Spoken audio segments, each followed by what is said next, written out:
Hallo und herzlich willkommen zu einem neuen Video von Togo Reisemobile. Es ist zwar eiskalt, aber es ist wunderschönes Wetter und das ist genau das richtige Wetter, um sich ein paar Details zum Pössl Kempster anzuschauen. Und zwar nehmen wir als Vorstellungsbeispiel diesen wunderschönen Perla Negra schwarzen Kempster. Wir schauen uns die Markise ein bisschen genauer an, wir haben eine andere Bodenplatte drin und wir haben das Bett so umgebaut, dass eine Toilette reinpasst. Wie das alles geht, das zeige ich euch in dem heutigen Video zum Pössl Kempster aus dem Modelljahr 2021. Viel Spaß dabei!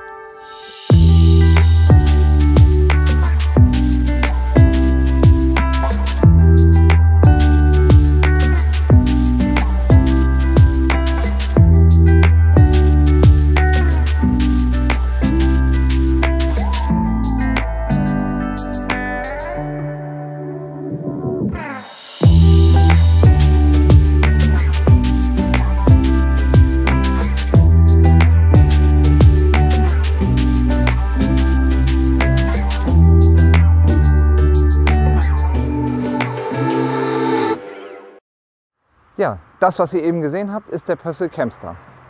Umso schöner das Wetter ist, umso sauberer das Auto ist, umso krasser sieht diese Farbe Perla Negra Schwarz aus. Für mich immer wieder eine der schönsten Farben, aber eben auch nur was für Leute, die ab und zu ganz gern ihr Auto putzen. Ansonsten ist manchmal so ein Grau-Metallic-Auto auch eine schicke Alternative, der sieht nämlich oft noch einen Tick sauberer aus. Was ganz wichtig, glaube ich, ist, wenn man so eine Farbe nimmt, dass ihr zum Beispiel auch das Dach in Wagenfarbe mitnehmt. Aber insgesamt sieht der Kempster ja sowieso immer sehr schick aus. In dem heutigen Video wollen wir euch jetzt nicht mit 1000 Details, die wir alle schon in ganz vielen Videos gesagt haben, langweilen mit allen Bettenmaßen und allem, weil wir das alles schon mehrfach gemacht haben. Da gibt es Videos aus dem Modelljahr 20, Videos aus dem Modelljahr 21, ein Vergleich zwischen einem Pössl Vario 499 und dem Kempster. Ganz viele Videos zu den Mercedes Pendants. Also wir haben so viel schon gefilmt, dass ich denke, schaut euch ganz in Ruhe die Videos an. Das sind die Thumbnails zu den einzelnen Videos, damit ihr sie wiederfindet. Und unten hier unter dem Video in der Beschreibung sind die ganzen Videos für euch auch nochmal verlinkt, dass ihr da nicht lange suchen müsst. Damit ihr das nächste Mal mitbekommt, wann diese Videos überhaupt rauskommen, denkt auf jeden Fall dran, den Kanal zu abonnieren. Einmal ist das für uns ein Lob unserer Arbeit. Wir freuen uns über jeden Abonnenten, den wir im Kreise der Togo-Gemeinde begrüßen können. Und es ist natürlich für euch auch der riesengroße Vorteil, einfach immer up-to-date zu sein und sobald wir was Neues haben, eben auch das mitzubekommen. In dem heutigen Video wollen wir uns aber ganz speziell mit diesem Auto auseinandersetzen und 2, 3 kleineren Modifikationen, die wir gemacht haben. Einmal wollen wir uns anschauen, wie die Markise montiert ist, was das für Vor- und für Nachteile mit sich bringt. Dann hat der Wagen eine andere Bodenplatte und zu guter Letzt haben wir das Bett komplett umgebaut, dass sich innen mehr Raum ergibt, auch wenn das Bett aufgebaut ist. Grundsätzlich ist immer die Frage, wenn ich einen Kempster habe, wie weit versuche ich den in die echte Wohnmobilwelt zu bringen? Und da geht es dann eben auch immer um Erweiterung des Lebensraums. Und da habt ihr eigentlich beim Kempster 2 verschiedene Möglichkeiten. Entweder so wie mit dieser Markise hier, oder die Alternative wäre eine Kederleiste. Was sind die einzelnen Vor- und Nachteile? Schauen wir uns gleich ganz in Ruhe an. Erstmal wollen wir gucken, was die Markise alles Tolles kann. Wir haben hier eine Thule-Markise mit dran. Die ist, wenn ich das richtig weiß, 2,60 Meter in der Dimension. Und ausziehen, das messen wir am besten gleich mal nach. Ich meine, sie geht 2 Meter nach draußen. Der Vorteil einer Markise ist, dass sie im Urlaub dran sein kann. Ihr sie aber außerhalb des Urlaubs auch abnehmen könnt. Also hier sind so Montagepunkte dran. Das sind eigentlich nur die 2 Schrauben hier hinten und 2 Schrauben vorne. Und dann kann man die Markise auch weglassen und dann nimmt sie im Winterhalbjahr oder wenn ihr den Wagen lange benutzt, keinen Platz in Anspruch und kann eben auch zu Hause bleiben. Die Bedienung der Markise, und das ist in meinen Augen der ganz, ganz große Vorteil einer Markise, die Bedienung ist halt kinderleicht, sie hängt immer draußen dran, das heißt, man muss nicht irgendwie ein nasses Sonnensegel oder so morgens mit Morgentau einpacken, man muss nichts groß einfädeln, es ist alles an der Markise dran und damit eben total einfach in der Benutzung. Ich kurbel sie jetzt erstmal nur ein Stückchen raus, dann haben wir hier vorne die Beinchen drin, mit denen das Ganze abgestützt wird. Und das andere auf der anderen Seite hier natürlich auch.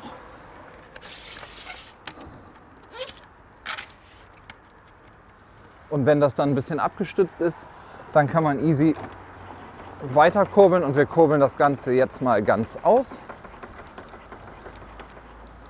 Gehen noch mal ein Stückchen mit den Füßen hinterher. Ist heute schön windstill, das heißt, wir laufen keinerlei Gefahr, dass uns hier irgendwas abhebt. Deswegen brauche ich auch nichts am Boden fixieren. So, und das ist der komplett ausgefahrene Markise. Das ist insgesamt, denke ich, schon eine ganz amtliche Fläche. Ich hole uns jetzt mal kurz was zu messen dazu, damit wir das mal ganz genau wissen, wie weit das hier rauskommt.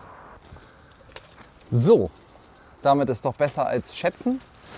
Wir haben hier, ups, wo muss ich hin, da muss ich hin, ja, 2 Meter. Hätte ich auch nicht holen müssen, also das sind 2 Meter Auszug und hier vorne haben wir zum Glück lange Arme, 2,50. Da ist ein bisschen, also nicht 2,60 wie gesagt, sondern 2,50 Meter. Ja, der große Vorteil der Markise ist, ihr habt gesehen, wie schnell das Ganze geht. Einfach rausfahren, fertig. Jetzt könnte ich hier, wenn es ein bisschen nieselt, das noch absenken, dass das Wasser auf einer Seite vernünftig runterläuft und all solche Dinge. Der große Nachteil der Markise ist meiner Meinung nach die kleine Lücke hier. Wir haben einfach keine 100%ige Verbindung zwischen Auto und Markise. Das heißt, wenn es jetzt regnet, habt ihr immer so ein bisschen die Situation, dass theoretisch hier ein bisschen Wasser reintropfen kann. Da kann man natürlich auch noch was gegen tun, aber das ist so ein bisschen der kleine Nachteil. Das Zweite, was meiner Meinung nach ein Nachteil einer Markise ist, dass ihr halt immer nur die Markise habt. Habt ihr eine Kederleiste dran, könnt ihr im Sommer ein Sonnensegel benutzen, im Winter ein Vorzelt und all solche Dinge. Aber was man zum Beispiel machen könnte, was auch einige Kunden schon gemacht haben, ist, dass wir auf der anderen Seite eine Kederleiste dran machen, dass der Wagen hat ja 2 Schiebetüren, auf der einen Seite ein Vorzelt hat und ihr den Raum richtig erweitert, quasi Küchenzelt auf der einen Seite, Sonnenterrasse auf der anderen Seite. Wie würde so eine Kederleiste aussehen? Das schauen wir uns mal drüben an.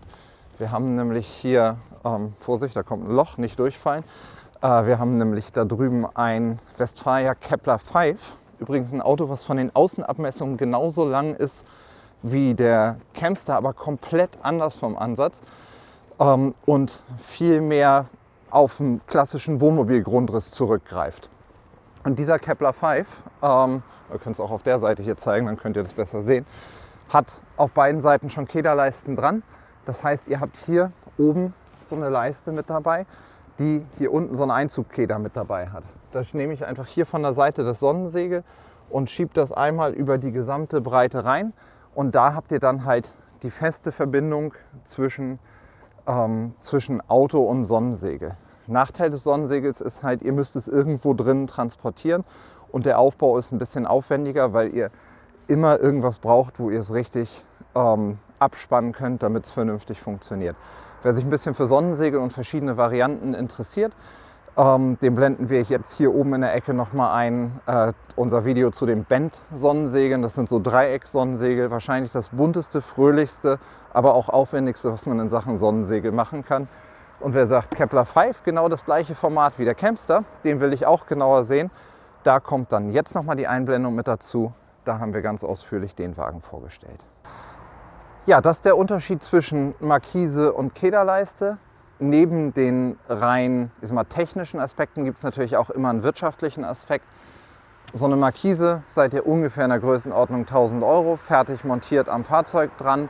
Eine Kederleiste ist Größenordnung 300 Euro. Bei der Kederleiste braucht ihr dann noch ein Sonnensegel und das Sonnensegel ist wirklich eine ganz klassische Von-Bis-Lösung. Ihr könnt durch ein okay gemachtes, einfaches Sonnensegel, liegt wahrscheinlich irgendwo in der Größenordnung um 100 Euro, damit es zum Campster passt.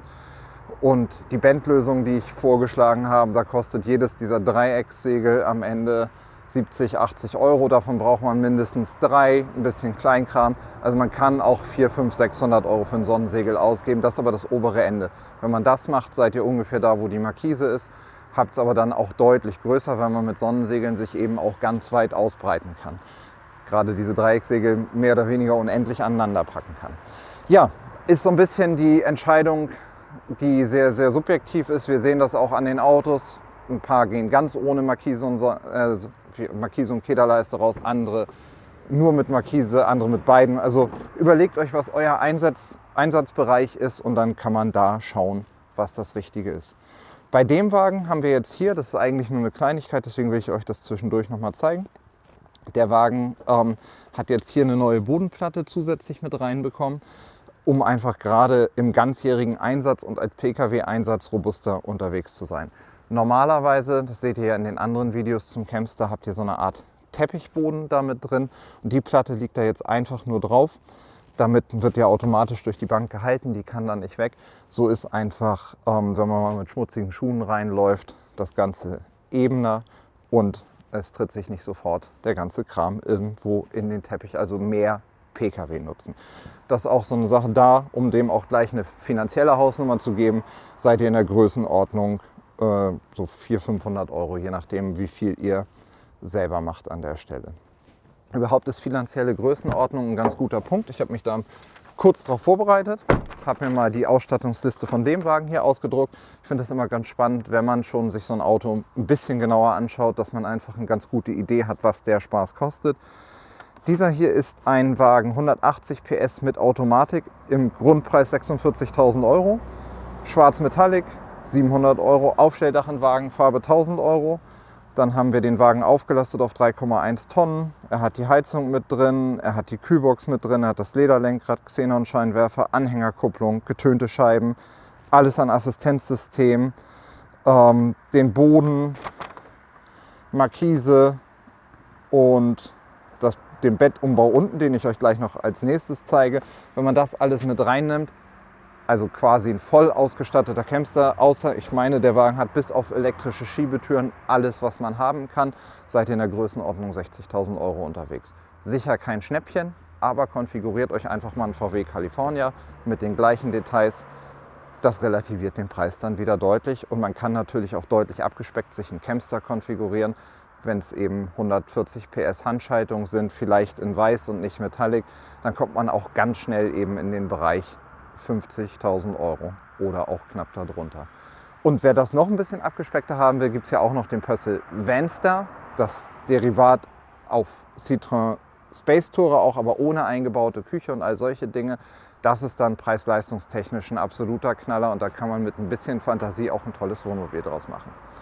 So, was wir uns hier noch anschauen wollen, ist ein Punkt, der immer mal wieder als Kritik hervorgebracht wird. Mit so einem Campster oder mit so einem Aufstelldachauto gehen ja die meisten Leute auf den Campingplatz und solange ihr auf den Campingplatz geht, habt ihr keinerlei Sorge, was Toiletten und all solche Dinge angeht. Wenn man aber auch mal freistehen will, zum Beispiel hier, das Auto wird im Jägereinsatz irgendwo auch mal unterwegs sein, also auch mal eine Nacht einfach zur kalten Jahreszeit im Wald verbringen, dann will man ja nicht immer zum Pinkeln unbedingt in die Natur gehen.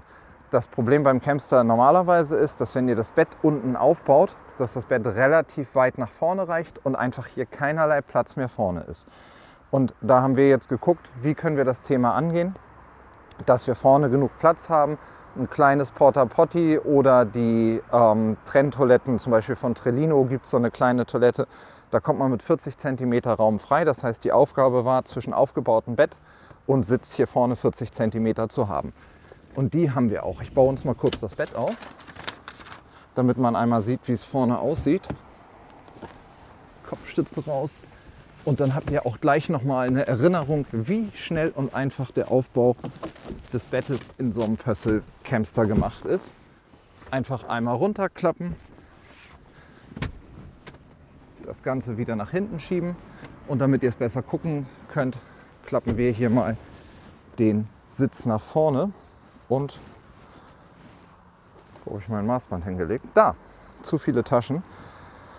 Und wenn man jetzt hier die Aufstellfläche nimmt, haben wir hier 42 cm. Das heißt, ich kann jetzt eine kleine Toilette nehmen, kann die hier hinstellen oder natürlich auch da vorne dazwischen und habe auch, wenn ich nachts nicht raus will, einfach die Möglichkeit, hier eine Toilette zu haben. Und wie haben wir das Ganze erreicht? Dafür gehen wir jetzt einmal nach hinten und schauen uns das hinten gemeinsam an, was wir dafür umgebaut haben. So, damit man vorne mehr Raum bekommt, müssen wir natürlich mit dem Teil hier hinten weiter nach hinten. Und dieser Teil ist halt relativ groß. Das heißt, wir müssen ja diesen Anschlagpunkt, wo man die Bank hinschieben kann, nach hinten verlegen. Normalerweise hört die Bank ungefähr hier auf. Also wir haben es jetzt etwas über 10 cm eingekürzt.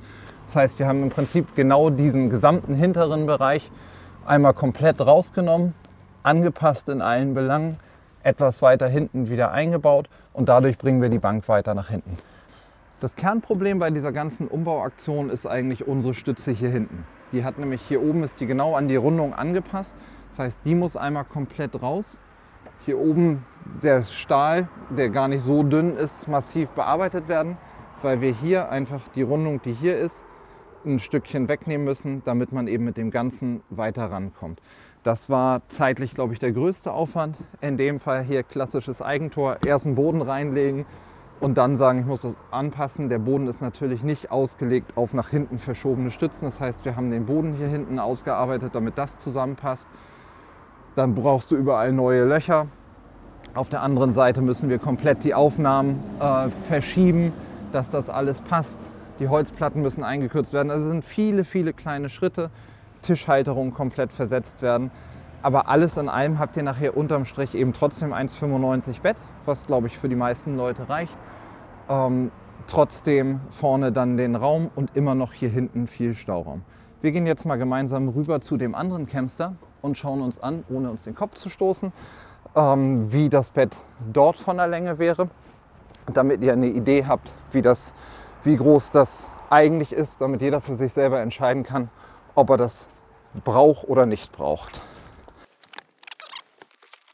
So, wenn ihr jetzt hier von der Seite reinschaut, ihr habt den Platz eben gesehen, ihr seht den Platz jetzt, da brauche ich nicht messen, da passt definitiv keine Toilette hin. Der Vorteil des Ganzen, bleibt ihr mal da, ich gucke mal von hier hinten mit rein. Wenn ich hier natürlich das nicht umbaue, habe ich natürlich ein viel längeres Bett. Hier habe ich unterm Strich jetzt, ja, Matratzenlänge ist etwas über 2 Meter, aber ich habe noch ein bisschen Luftraum nach hinten, also so 2,7 Meter, 2,8 Meter Länge. Nur ganz ehrlich, wer braucht 2,8 Meter, wenn er dafür auch 1,95 haben kann und eine Toilette dabei. Das wollten wir euch eigentlich nur mal zeigen, damit ihr eine Idee habt, was man im Kleinen modifizieren kann. Also ich glaube, dass man wirklich, gerade so ein Campster oder auch ein Vanster sind einfach Autos, die jeder individuell für sich macht, weil ihr ja immer diese Mischung aus Pkw und Wohnmobil sucht. Da muss jeder gucken, wo ist der Weg, in den ihr eintaucht. Eins der Probleme mit der Toilette haben wir für euch hoffentlich damit jetzt gelöst. Und vielleicht ist ja damit der Campster für den einen oder anderen für euch plötzlich doch eine ernsthafte Alternative geworden, weil ihm das vorher nicht so klar war.